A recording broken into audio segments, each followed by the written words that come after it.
sobat, jumpa lagi melanjutkan kisah Ogo Sosro dan Sapu Intem untuk sobat semua.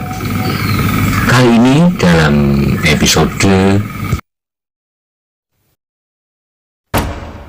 Pasing-singan mengamuk. Selamat menikmati. Salam budaya.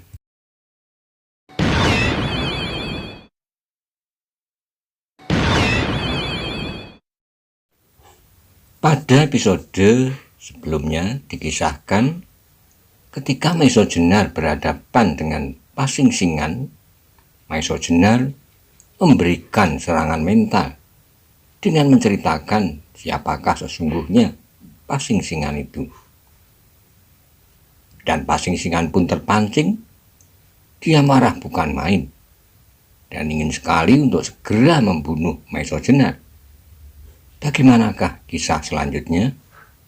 Simak bersama-sama. Monggo kula aturi subscribe, like, komen, soho share, matur nuwun. Karena itu ketika Pasing-singan memukulnya dengan sikap acuh tak acuh, maka dengan sikap acuh tak acuh pula Maiso Jenar menghindari pukulan itu. Bahkan seperti orang yang menggeliat sehabis bangun tidur tanpa mengubah letak kakinya.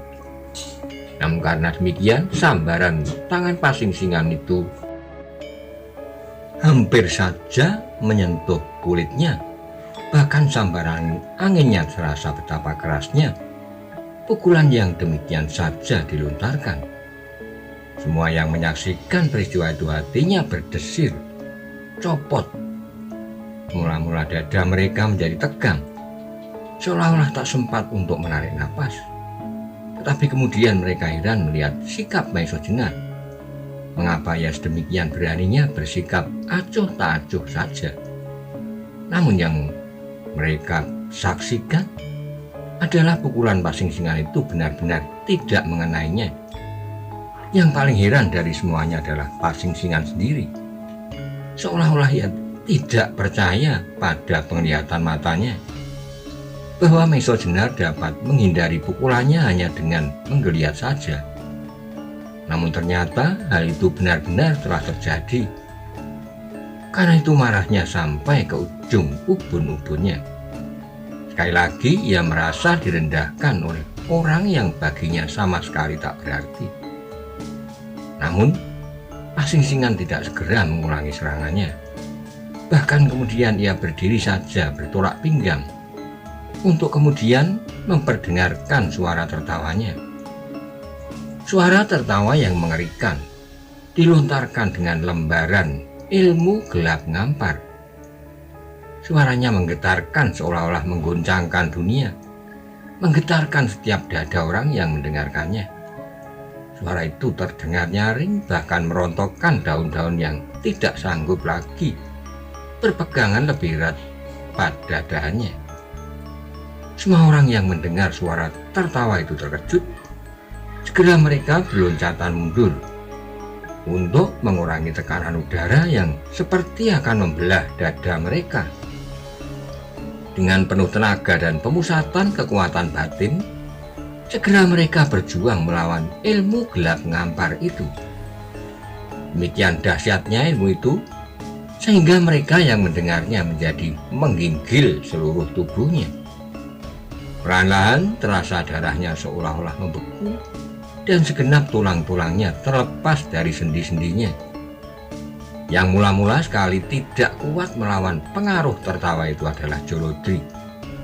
Seperti orang kehilangan segenap tenaganya, ia jatuh terduduk. Canggahnya terlepas dari tangannya, yang kemudian dengan sekuat-kuat sisa tenaganya ditekankannya tangan itu ke dadanya, seolah-olah untuk menjaga agar isi dadanya itu tidak rontok. Wirosobo pun telah menggigil dengan kerasnya. Ia masih mencoba bertahan pada tangkai kapaknya. Demikian pula yang lain, semakin lama menjadi semakin kehilangan tenaga. Maiso Jenar pun merasakan akibat dari gelap ngampar itu. Ia pernah mengalami serangan serupa, beberapa tahun lalu di alun-alun Banyu Biru. Untunglah bahwa pada saat itu hadir Ki Ageng Pandanalas yang dapat melawan gelap ngampar itu dengan suara tembangnya yang sebenarnya berlandaskan pada ilmu yang dinamai sapu angin. Tetapi bagi Maiso Jenar, akibat dari serangan gelap ngampar itu kini terasa berbeda sekali dengan serangan yang dialami 5 tahun yang lampau. Suara itu kini tidak demikian berpengaruh pada dirinya. Seolah-olah dadanya sudah berlapis baja akibat dari perjuangannya menguasai diri. Bahkan ia telah berhasil meragakan sukma di dalam gua di Karang Tumoritis. Akibat daripadanya ternyata dahsyat sekali. Kecuali ia telah berhasil menemukan inti dari ilmu perguruan Pengging, lahir batinnya juga sudah tertempa kuat sekali. Bahkan Maiso Jenar telah menemukan kekuatan-kekuatan yang tak pernah dikenalnya di dalam tubuhnya. Kekuatan yang melampaui kekuatan manusia biasa, yang tak dapat ditemukan dalam pengamatan wajar dari seorang ahli sekalipun, karena kekuatan itu langsung diterima dari sumbernya. Inilah ciri adanya kekuasaan yang tak kasat mata, kekuasaan dari Yang Maha Kuasa. Sehingga karena itu pula lah maka peristiwa-peristiwa di dunia ini, betapapun dirancang oleh manusia dengan cermatnya, bagaimana kewajiban manusia adalah berusaha, namun akhirnya penentuannya adalah di tangan Yang Maha Kuasa. Dengan demikian maka Maiso Jenar sama sekali tidak dapat melepaskan diri dari pengaruh ilmu gelap ngampar itu. Tapi ketika ia menoleh kepada kawan-kawannya, ia menjadi terkejut sekali. Dadanya berguncang cepat sebab ia melihat hampir tak seorang pun dapat bertahan. Mereka telah hampir kehilangan kekuatan masing-masing sebagai akibat dari tekanan ilmu gelap ngampar yang langsung mempengaruhi urat syaraf mereka. Karena itu Maiso Jenar menjadi bingung.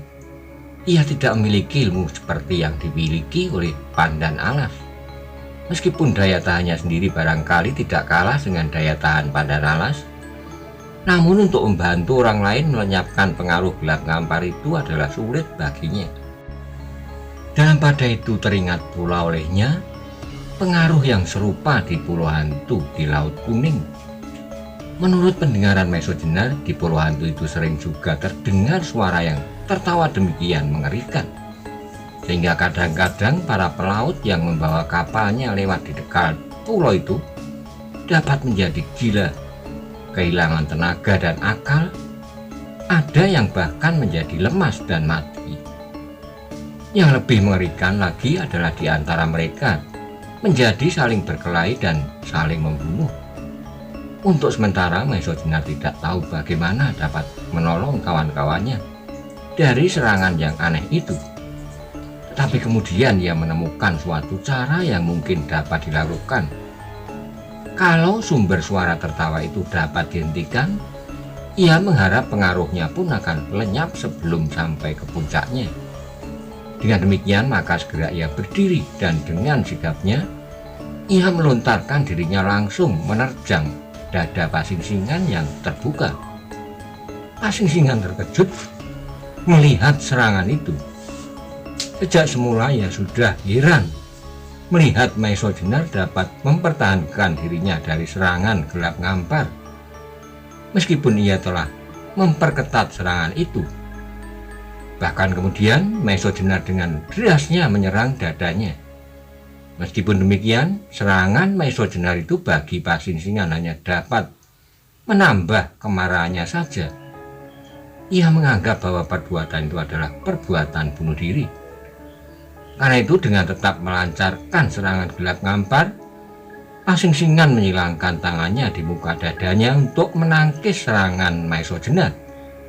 Tetapi ketika kemudian terjadi benturan antara serangan Maiso Jenar dengan pertahanan Pasingsingan, terbukalah mata hantu berjubah abu-abu itu bahwa lawannya bukanlah termasuk dalam gerombolan kelinci yang tidak tahu diri, Karena Pasingsingan tidak mempergunakan segenap kekuatannya, maka dalam benturan itu ia telah terdorong surut beberapa langkah. Pedang Maesojena sendiri terpental selangkah mundur. Peristiwa yang tak terduga-duga itu telah mengguncangkan dada Pasingsingan. Heran, marah, dendam bercampur baur melingkar-lingkar di dalam dadanya. Dalam pada itu, karena benturan yang tak terduga-duga itu, terputuslah suara tertawanya. Ia terpaksa mengerahkan segenap tenaganya untuk menjaga keseimbangan tubuhnya yang hampir-hampir saja terdorong jatuh. Tapi kemudian dengan sigapnya Pasingsingan pun telah berhasil menguasai keseimbangannya kembali. Seperti sebatang pohon raksasa, ia kemudian berdiri tegak. Giginya gemeretak, dadanya mengombak seperti akan meledak. Sekali lagi matanya yang tersembunyi di belakang lubang topengnya itu memandang Maesojena dengan tajamnya. Kekuatan apakah yang telah membantunya sehingga ia mampu melawan aji gelap ngampar dan sekaligus memberinya tenaga yang luar biasa besarnya? Hanya dalam waktu kira-kira 5 tahun saja sejak pertemuan mereka di Rawa Bening, kemampuan Maesojena telah sedemikian jauh menanjak. Pada saat itu Maesojena berlima melawan Pasingsingan dan Simorodro tua berdua, seolah-olah merupakan 5 ekor tikus sakit-sakitan melawan 2 ekor kucing yang garang. Sekarang tiba-tiba salah seekor tikus itu telah berubah menjadi serigala yang sedang menerkam salah seekor kucing yang garang itu. Tetapi Pasingsingan adalah seorang yang telah kenyang makan garam, sehingga segera dapat mengendalikan dirinya. Kini ia benar-benar menghadapi keadaan yang cukup berbahaya. Dengan benturan yang terjadi, Pasingsingan segera dapat mengetahui bahwa Maesojena benar-benar memiliki bekal yang cukup untuk merasa dapat melawannya. Tetapi yang masih perlu diuji, apakah Maesojena dapat mempergunakan kekuatannya itu untuk melawan ketangkasan, ketangguhan, dan kelincahan hantu bertopeng itu. Karena itu setelah beberapa lama Pasingsingan berdiri tegak mengawasi Maesojena, terdengarlah suaranya menggeram. Maesojena, agaknya kau telah mendapat tenaga dari hantu penjaga Rawa Bening itu, dan karena itulah kau merasa mampu untuk bertempur seorang lawan seorang dengan Pasingsingan.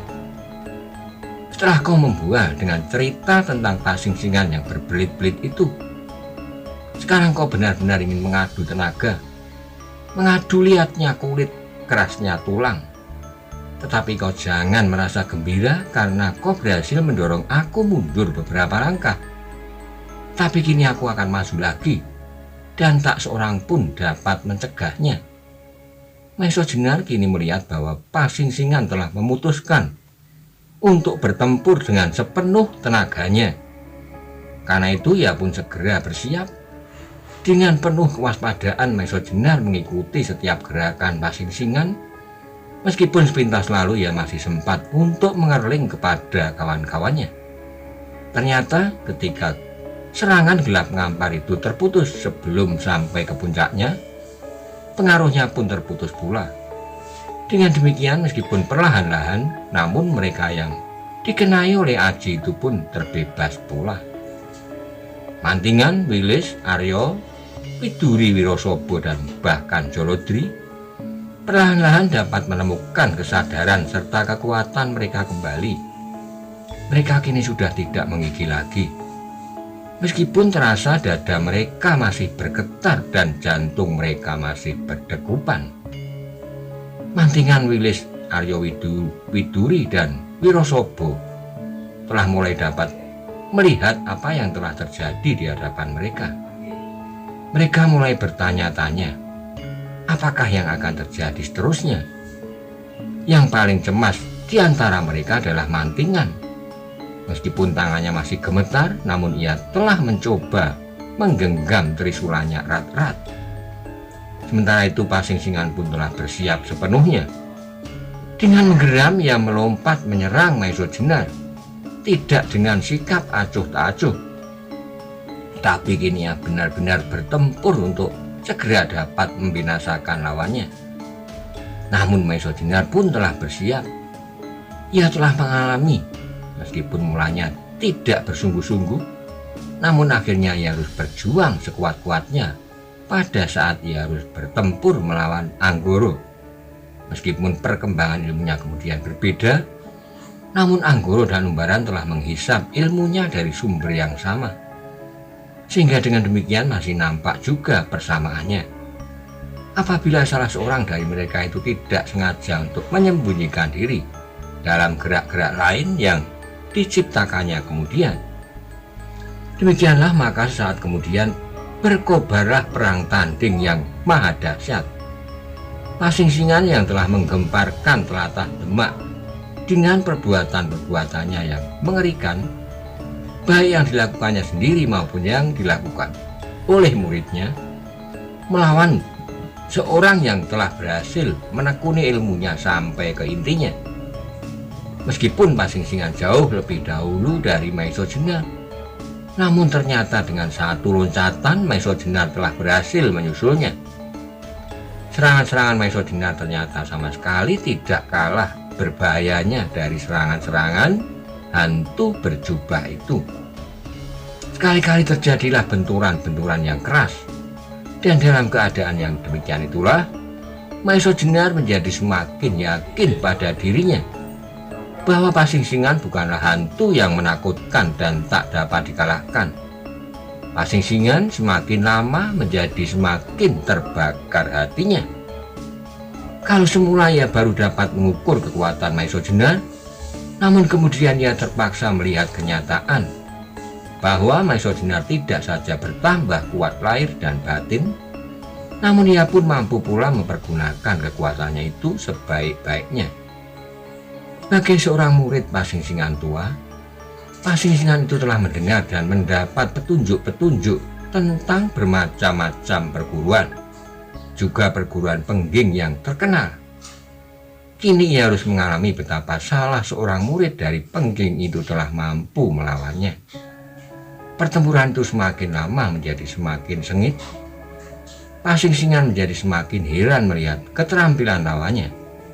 Tapi karena itu pula ia merasa seakan-akan dirinya dihadapkan pada suatu ujian. Apakah ia masih berhak memakai gelar Pasing-singan untuk seterusnya? Di samping kenyataan itu, di dalam dadanya bergolak pula berbagai pertanyaan tentang Maesojenar. Dari manakah ia pernah mendengar cerita tentang Pasing-singan tua, tentang Radite, Anggoro, dan Umbaran? Dari mana pula ia mengetahui bahwa yang berdiri di hadapannya kini adalah Pasing-singan yang sebenarnya tidak berhak memakai tanda-tanda kekhususannya? Pasing-singan itu pun kemudian menjadi cemas bahwa sebenarnya rahasia tentang dirinya telah terbuka. Bahkan kemudian ia menduga bahwa Radite atau Anggoro lah yang sengaja mengabarkan tentang rahasia itu. Tapi apakah Maesojenar pernah bertemu dengan mereka berdua? Tiba-tiba kemarahan Pasing-singan menjadi semakin berkobar-kobar di dalam dadanya. Orang yang dapat bercerita tentang Pasing-singan ini harus dimusnahkan supaya rahasia itu dibawanya mati. Pasing-singan bertempur semakin dahsyat. Jubahnya berkibar-kibar di belakang punggungnya seperti sayap. Di dalam kelam nampaklah Pasing-singan seperti kelelawar raksasa yang terbang menyambar-nyambar dengan jarinya yang terkembang mengerikan. Tetapi lawannya adalah seekor banteng yang tangguh. Semakin banyak peluh mengalir dari tubuh Maesojenar, semakin segarlah tubuhnya. Bahkan kemudian ia pun bertempur semakin tangguh. Ketika Pasing-singan menyerangnya semakin dahsyat, Maesojenar pun bertempur benar-benar seperti banteng ketaton. Dalam keadaan yang berbahaya sedemikian itu, Pasing-singan tidak sempat untuk meneliti gerakannya sendiri satu demi satu. Seperti pada saat Anggoro bertempur melawannya. Karena itu semakin lama gerak-gerak mereka berdua, Umbaran yang berjubah Pasing-singan dan Anggoro menjadi semakin rapat persamaannya. Dengan demikian Maisojenar dapat mengenal gerak-gerak itu kembali, yang khususnya dapat dilihatnya dalam gerakan-gerakan pertahanan yang rapat. Meskipun apa yang dilakukan oleh Pasingsingan ini nampak lebih kasar, bahkan sekali-kali Maisojenar ingin mempengaruhi pikiran lawannya. Meskipun tidak sempurna, namun dalam saat-saat yang demikian bersahaja, Maisojenar mencoba-coba menirukan gerak-gerak itu, bahkan gerak-gerak yang belum dilakukan oleh Pasingsingan. Melihat gerak-gerak khusus Pasingsingan itu dapat pula dilakukan oleh Maisojenar. Meskipun tidak sempurna, Pasingsingan menjadi semakin heran dan gelisah. Karena itu Pasingsingan memastikan bahwa Maisojenar pernah bertemu dengan Radite atau Anggoro. Dengan demikian ia yakin pula bahwa rahasianya benar-benar telah diketahui oleh lawannya. Dan pada itu Pasingsingan mengumpat pula di dalam hati bahwa dengan demikian Radite tidak memegang janjinya. Orang itu telah berjanji pada saat tukar-menukar antara tanda kekhususan serta pusaka-pusaka Pasingsingan dengan gadis yang memintanya. Terjadi beberapa puluh tahun yang lalu.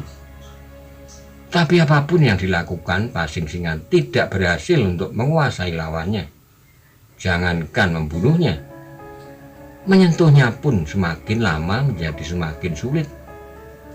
Dalam tingkatan ilmu yang seimbang, Maisojenar masih memiliki kelebihan. Umurnya yang jauh lebih muda, sehingga pembawaan kodrat alamiah telah menolongnya. Kalau semula Maisojenar sama sekali tidak berdaya melawan orang-orang tua, adalah karena tingkat ilmu Joyo Kawijayan, Guno Kasantikan, orang-orang tua itu jauh lebih melampaui ilmunya. Tapi sekarang apa yang telah dicapainya tidak kurang dari apa yang dimiliki oleh Umbaran. Dengan demikian pada umumnya, ia memiliki kemenangan-kemenangan. Hal ini pun dirasakan oleh Pasingsingan. Napas Maisojenar yang dapat diatur dengan baik itu semakin lama nampak semakin mapan dan teratur. Ketenangannya mengamati setiap persoalan dan kesulitan. Kecerahan otaknya dalam mengurai setiap masalah telah menuntunnya sedikit demi sedikit pada keadaan yang lebih baik dari lawannya. Sekali lagi Pasingsingan mengumpat di dalam hati. Ia pun merasakan betapa Maisojenar berhasil mendesaknya perlahan-lahan.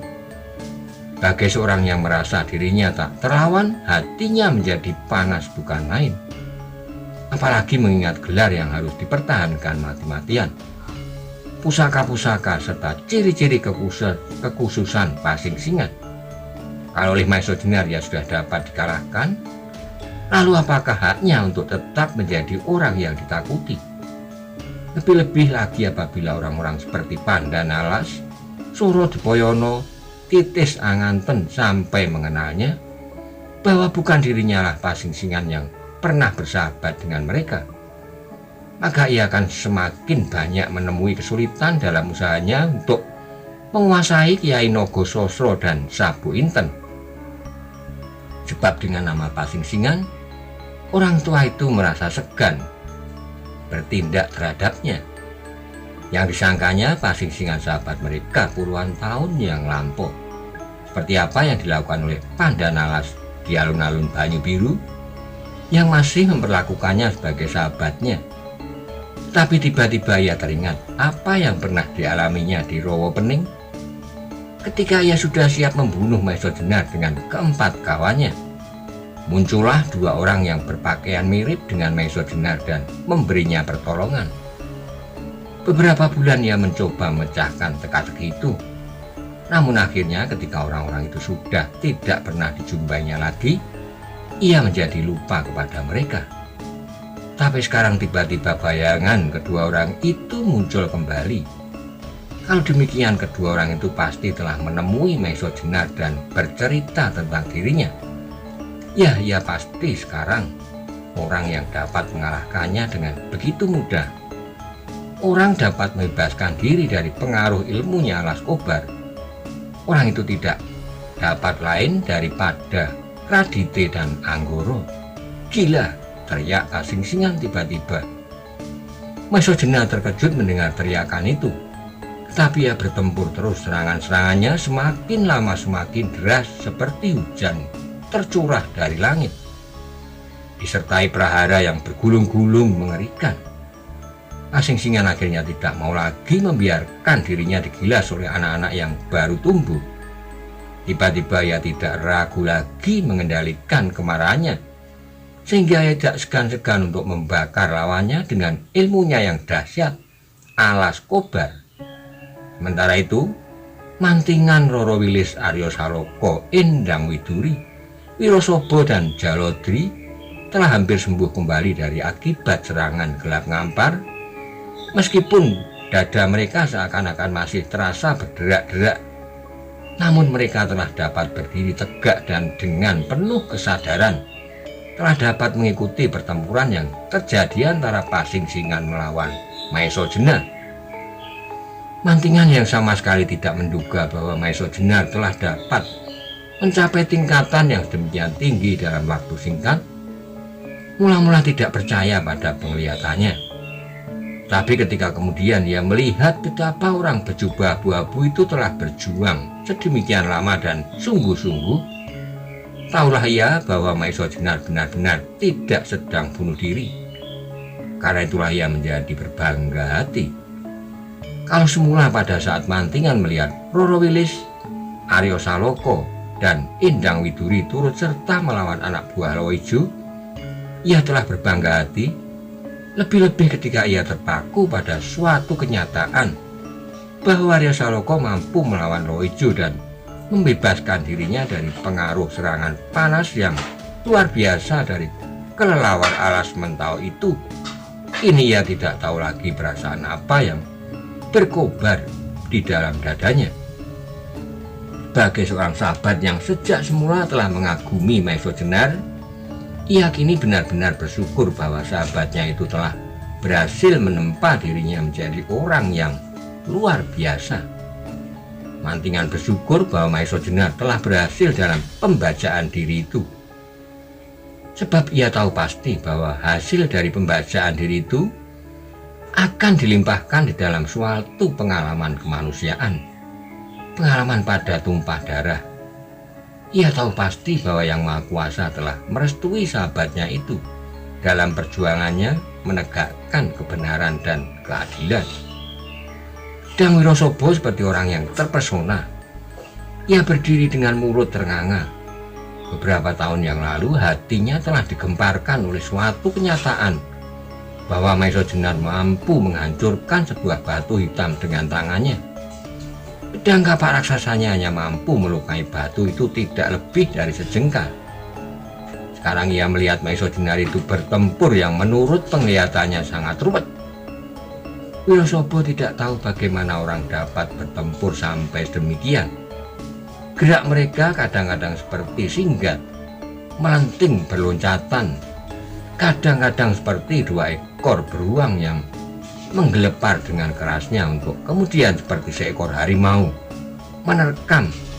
Tetapi kemudian Pasing-Singan itu terlontar kembali karena yang diterkamnya benar-benar mirip seekor banteng yang melemparkan lawannya dengan tanduk-tanduknya yang kokoh kuat. Aryo Saloko pun terpaku di tempatnya. Sekarang ia benar-benar yakin bahwa gurunya benar-benar orang luar biasa.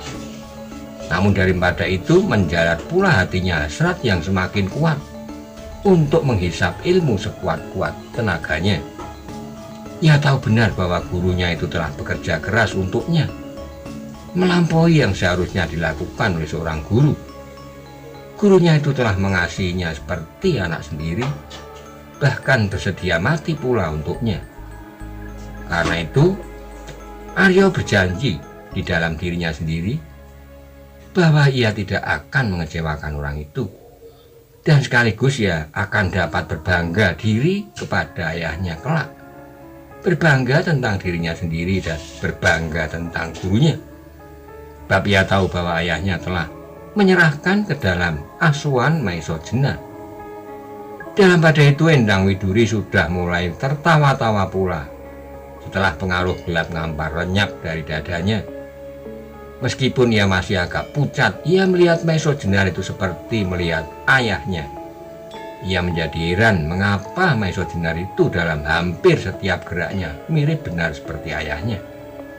Kalau ayahnya dapat bertempur seperti batu karang yang tak bergerak oleh badai yang bagaimanapun dahsyat, Maisojenar pun kadang-kadang berlaku demikian.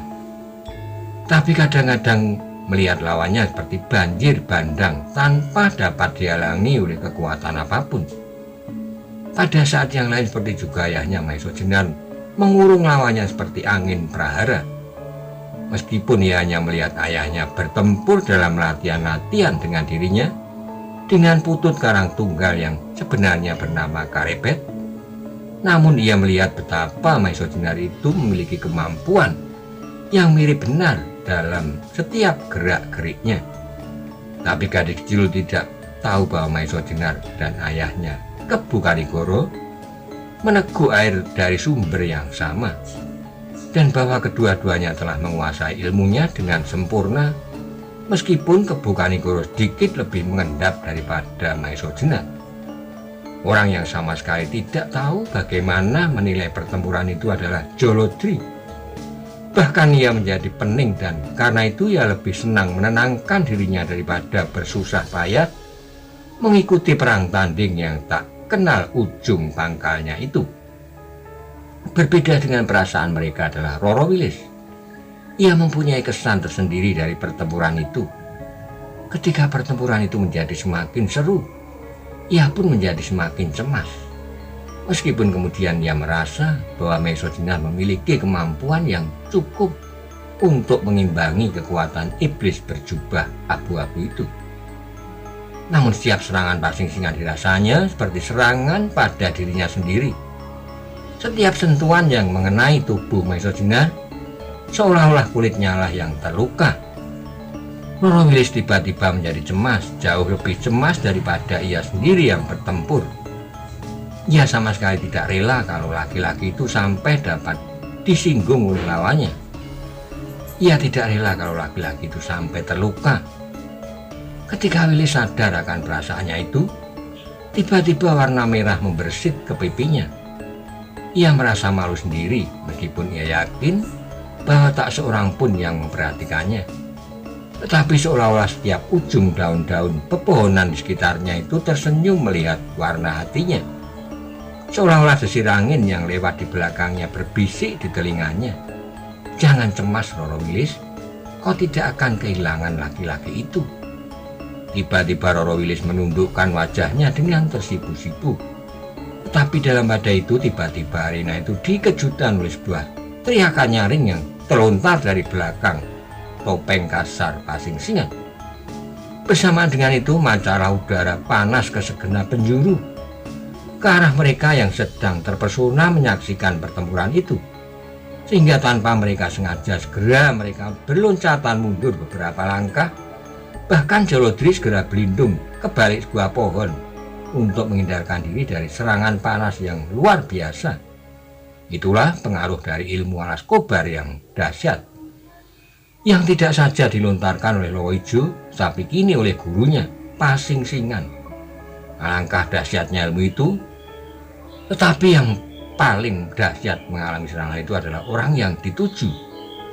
Dalam penerapan ilmu itu, tubuh Pasing-singan sendiri seolah-olah telah berubah menjadi bara baja yang panasnya tak terhingga. Maisojenar terkejut mengalami serangan panas itu. Setiap sentuhan dengan tubuh Pasing-singan terasa panas yang luar biasa menyengat kulitnya, di samping libasan udara panas di seluruh tubuhnya.